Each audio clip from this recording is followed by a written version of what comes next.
sorry. It's a longer walk than I expected. Hi, everyone.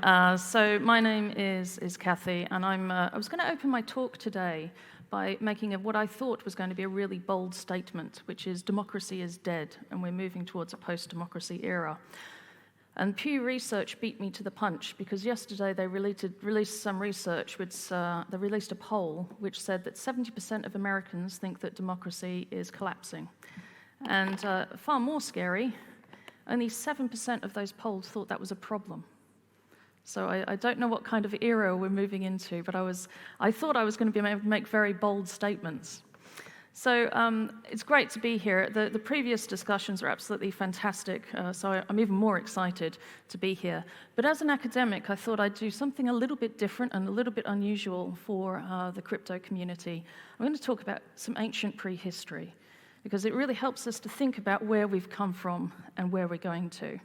And I think, for me, ancient prehistory starts in 1999. And, 1999, I don't know if many of you were alive or leaving high school then. Most of the crypto community are a lot younger than I am. But 1999, it was a really brief era in history. The USSR had collapsed, the Berlin Wall had fallen. We thought that democracy had won. Western democracy, a particular style of democracy, let's be very clear. And we thought it was stable, and we thought the world was going to be great.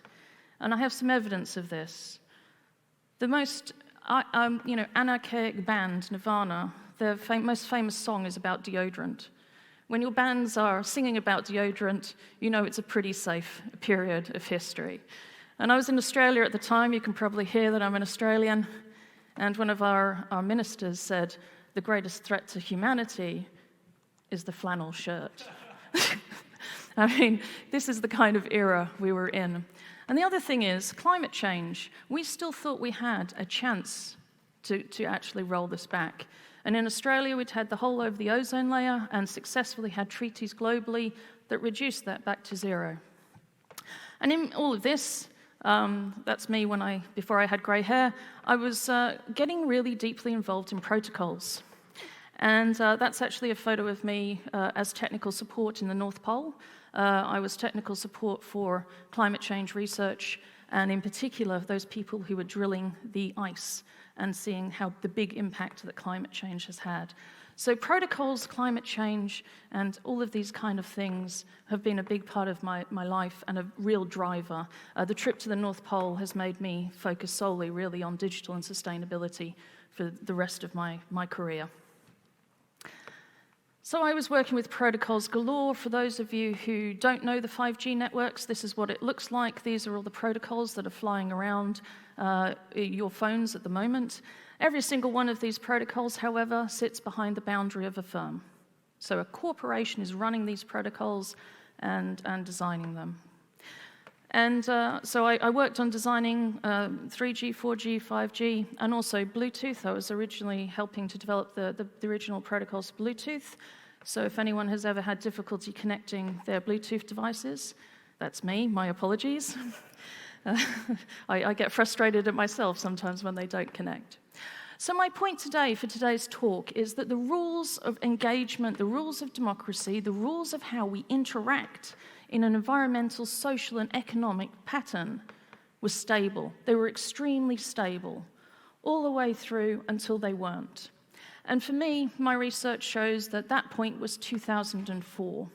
And why do I choose 2004? A lot of people think, many other academics think it's a little bit arbitrary.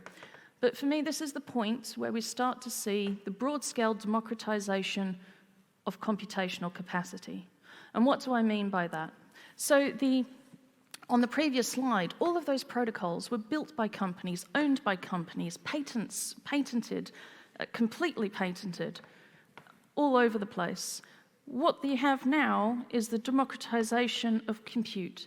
We had enough computational power outside of the boundaries of the firm that things could genuinely start to change. And this is a slide that I usually start to teach my students, where we start at 19,000 BC, and I teach them the evolution of data. I won't bore you with that today. But in 2004, we start to see the democratization of compute, and eventually we see, as you're all very well aware, the democratization of money. But democratization of computational power actually led to a lot of problems for us within the concepts of democracy. Ironically, democratizing computation caused problems for democracy. Oh, sorry. That's where we talk about cloud computing, that star. My apologies for that one. Okay. From 2004 onwards, we start to see things like fake news. Too much data, too much access to information, we start to see people manipulating it. We start to see an impact on democracy. If anyone has seen what's happening in the United Kingdom, we can probably trace a lot of that back to the rise of UKIP and their use of social media. I'm not going to comment any further on American democracy. Haven't spent enough time there. But I think the poll tells us everything we need to know. But we're also starting to see that climate change itself is starting to be rapidly a big problem.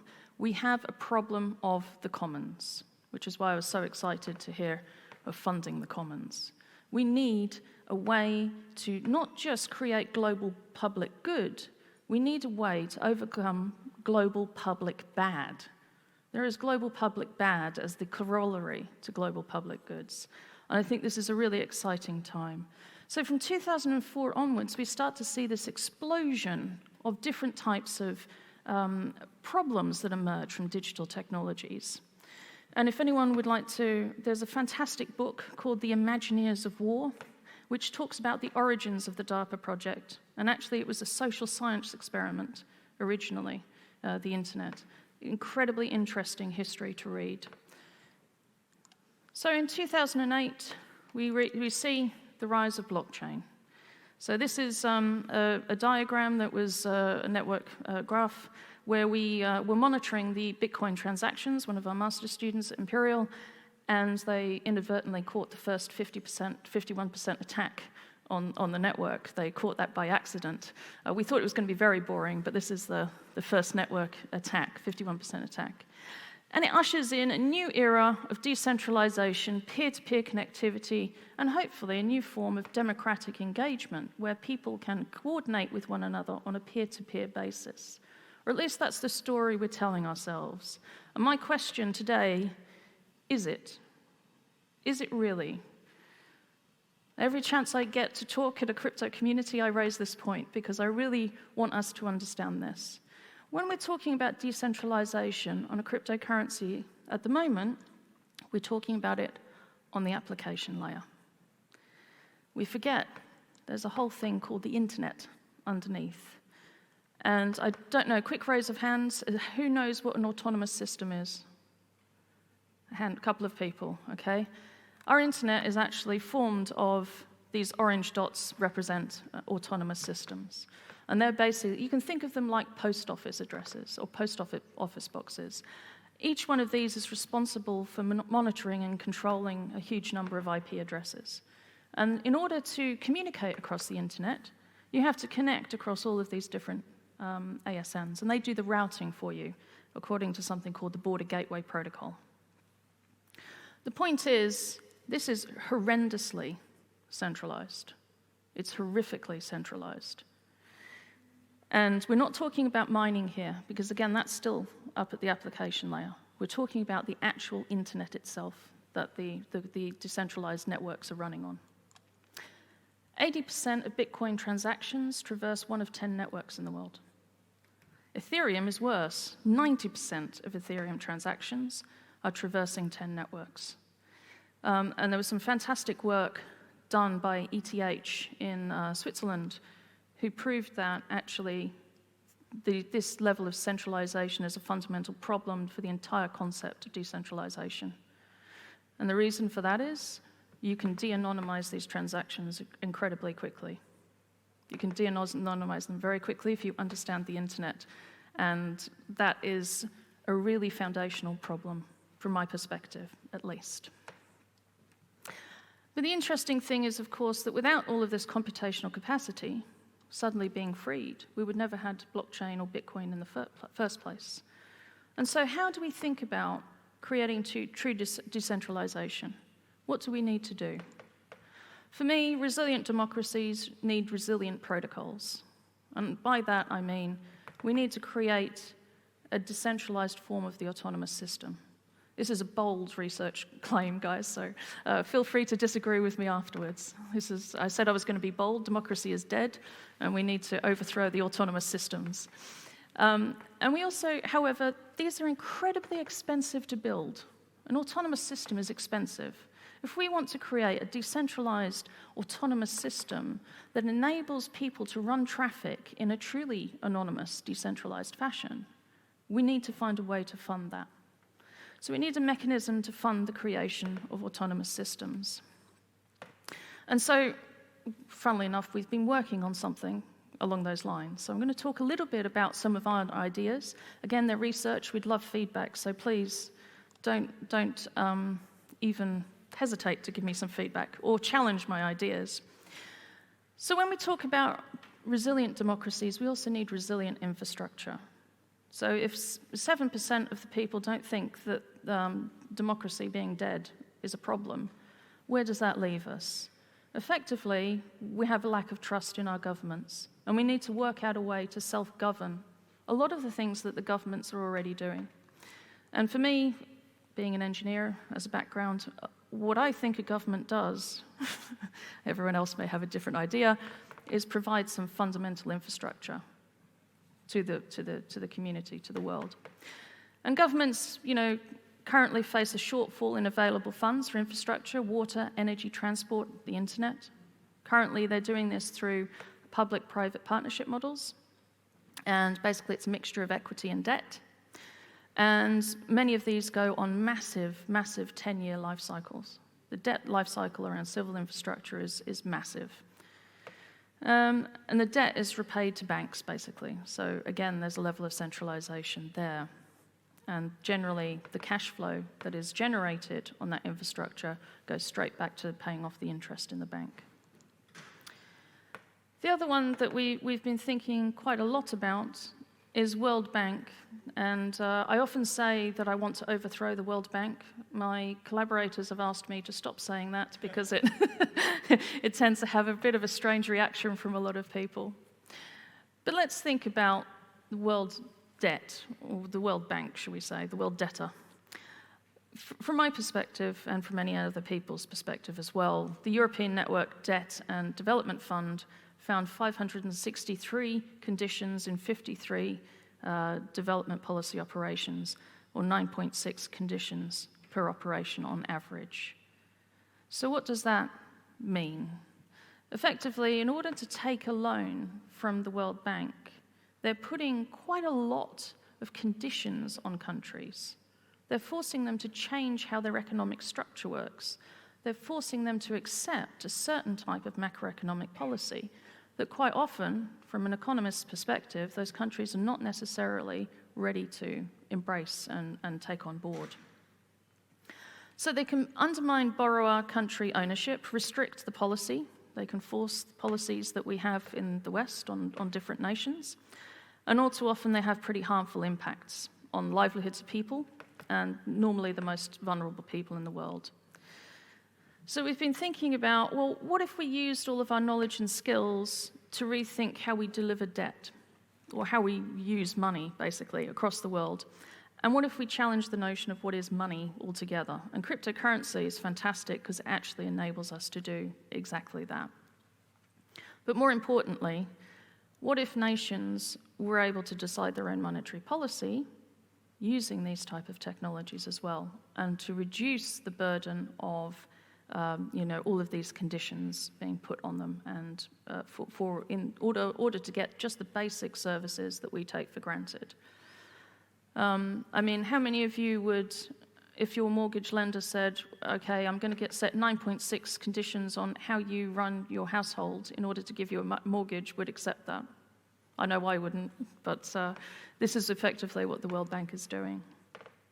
So we've been working quite extensively, actually, on this concept of resilient infrastructures, and this is something I'm super keen on understanding, if we can use this model to actually fund a new set of autonomous systems that are built with decentralization in mind, and with a decentralized community in mind. And if we point the liquidity, well, what's left of it, I know it's crypto winter, in the right direction, DeFi has the ability to actually make a very meaningful difference in the world for environmental, social, and also economic good.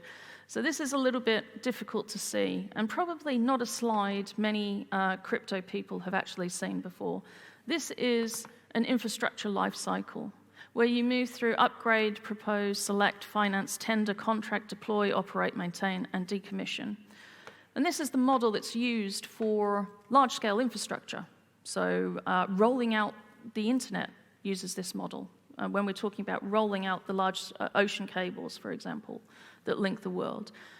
Bridges, buildings, all of the mobile network towers that you see all use this kind of model to assess how to roll out, where to roll out, et cetera, but also, critically, how to finance. And so we've been working to create basically a DAO which enables the creation of resilient infrastructure. We've built some models around water infrastructure, ironically, because we realized, again, my favorite enemy, the World Bank, they were rolling out water infrastructure, but it was too big, it was too centralized, it was too complicated, and within a year, all of those water infrastructures in some of the villages were just left. They were no longer working. And using a more decentralized model and a simpler model of water infrastructure, we were able to provide the funding mechanisms using a DAO, basically, to manage and control that. Well, effectively, actually, it's two smart contracts that manage the financing, and the DAO manages the governance, because there's a huge amount of governance around the infrastructure here. So my thought is we can use this type of model to build new types of autonomous systems infrastructure. So if anyone wants to join me on that journey, feel free to give me a call. Oh, that was the end. Wow. I've got quite a bit of time for questions, apparently. So, yeah. Do the AV guys a favor. I guess I got into blockchain years ago, and when the DeFi scene started to emerge, I was like, screw this, it's just a zero-sum game. And so I've actually taken a 2-year break and fairly recently started to come back in. I'm now seeing the emergence of refi, et cetera, which builds on these primitives, so there's some mistakes there. But you point to the World Bank as world debt, and that's one of the accounting errors that I see as absolutely crucial, is our perception there is not about credit. The internet's kind of riddled with these misperceptions. Again, it's like permissions versus capabilities, but in particular, when we think about DeFi and funding the commons and governance of the commons and our economic systems, I'm curious your thoughts on credit rather than what I see as DeFi debt. Yeah, so you mean, when you say, sorry, just leave the microphone with him, just, when you say credit, how do you differentiate credit from debt? Well, debt is a borrowing, whereas the credit is the creation of something. So value has to be put into the system first. And so I need to provide a service up front, essentially, to bootstrap this system, at which point then we can redeem. Yeah. So for the water infrastructure, we've been working with diaspora. And also people who want to contribute financially to creating good water infrastructure. So the credit, in effect, if we are enabling a mechanism for them to create the water infrastructure that would otherwise have been built by a corporation. So it is, I guess it's not really a form of credit, but it's more a form of direct investment, if that makes sense. So it's, yeah, I mean, in our case, the diaspora are investing in their home communities. Yeah, so. You mentioned the importance or desirability of some countries being in control of their own monetary policy, which they're not currently. For example, if they have to dollarize to take loans, they can't borrow in their own currency. Do you have any thoughts on how that can be turned around? I mean, is this one of your objectives, or is it just... I mean, that's not an objective I can achieve on my own, right? We need a big group of people who would be able to do that. I think it would be an objective for me, yes. I would ultimately like that every country is in charge of its own monetary policy. That would be lovely. But of course, geopolitical forces generally are working against us. So, for example, in one of the villages where this water infrastructure, the decentralized water infrastructure was going to be rolled out, it was stopped because the World Bank said, well, we have a funder who is going to be very embarrassed if we're not, so they actually worked to stop it. So I think it would be fantastic, but there are a lot of forces working against us, and we have to be cognizant of those. And in some instances, we also have to work with them, because sometimes they do function well. In my opinion, I think the level of debt we're forcing countries into for very basic services is, for me, it's morally reprehensible. So I actually had two questions. Oh, sorry. The first of which, and I'll pause after the first one and give others the chance. Protocol Labs, in fact, runs its own autonomous system in order to run the IPFS gateways effectively. And so I learned a fair amount about that. We looked into trying to see if we could build a incentive-compatible replacement to BGP, because we also see this as a general problem. We found the need for a scalable hierarchical consensus mechanism that would be decentralized and permissionless was kind of like a gating factor on the creation of this kind of thing. Are there problems? I'd love to hear a sentence or two about your approach and other problems, especially that you think attendees or future viewers would be interested in working on, that would be necessary to solve before we could have something like that was technologically feasible, which could then be potentially deployable. Yeah, I think there's a lot of issues with, there's a lot of work on BGP ongoing, in the what I call the normal community. And there are problems with BGP in and of itself, right? It is actually a creaking old protocol that causes many issues. For me, we started actually from a slightly different perspective, which was that in order to negotiate the peering contracts between the autonomous systems, quite often that's done still face-to-face. So you will have actually meetings of people who run, they fly across the world, they go to lovely places, and they basically sit and negotiating the peering contracts, right? So, and then they sign, and it's all very old-fashioned. And we were originally thinking about, well, how do we remove that intermediary from the system? And one of the problems that we ran into is the way that networks decide to route. So they decide to route based on, jitter, latency, cost, these kind of things. There's an algorithm that they would run in order to basically decide what route is the best one for this piece of traffic. That sort of works very well in a relatively analog world, as in, yes, it's digitalized, but we're still quite analog. When we're moving into systems which are massively data-based, as opposed to just voice calls or things like that, we need to start routing for different things. And I think that enabling the protocol to be able to route, for example, why can't we route on the greenest route possible? At least GHG. That seems like a simple request to me, right? Or, why can't I route across networks that guarantee me privacy? I can't currently do that on the internet, right?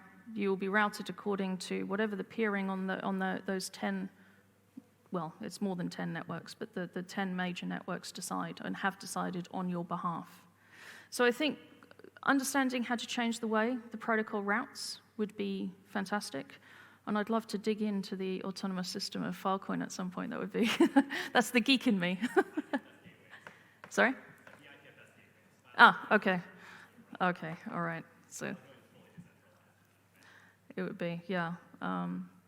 So I think there's quite a lot of work to do, but if we want a truly decentralized internet, I think it's a problem that needs solving.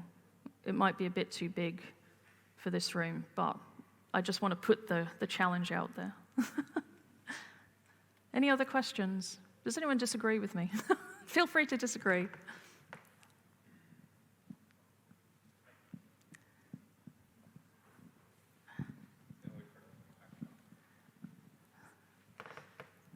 Hi, thanks for the talk. I don't disagree at all, but I do want to point out that there's a little bit of a cold start or chicken and egg problem.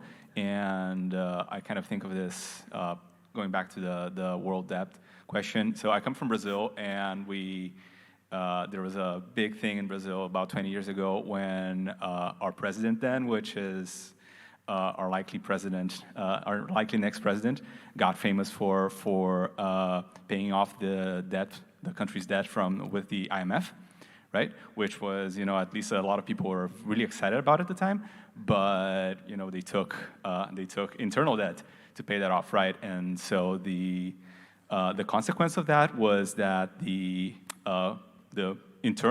local oligarchies and plutocracies got even more powerful, and with consequences that one can say led to where we are today in the country. So I think that's just one example of the fact that you can't really just, these things evolve on their own, and they have their own kind of path dependency.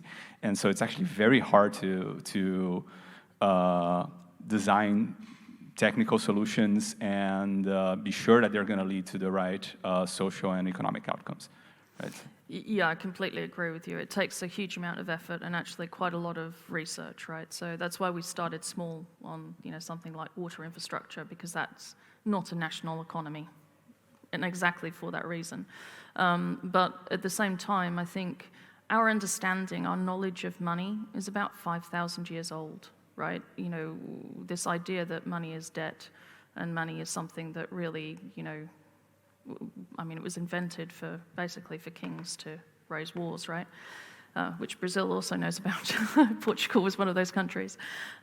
So I think that what I really would love to see, and what I think would do an enormous amount of good for the world, is us to use the thought experiment of cryptocurrencies to ask the question, what is money? Because it empowers us to ask a completely different question about what money is, what the storage of value is, and what the exchange of value actually is. Of course, however, all countries need to live within the bounds of what are really difficult geopolitical constraints, right? So we can see, the geopolitics of lending for infrastructure is massively complicated. So we've got the World Bank, we've got China, we've got all sorts of different geopolitical things playing out now as well.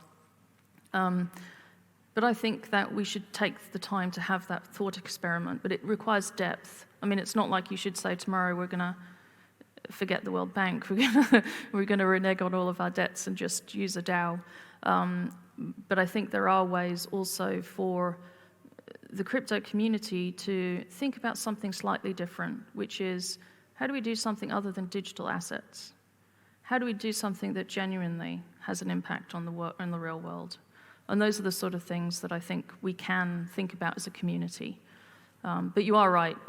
Yes, there's been many instances where trying to renege on your debt or even trying to renegotiate debt has led to massive problems in the country. So.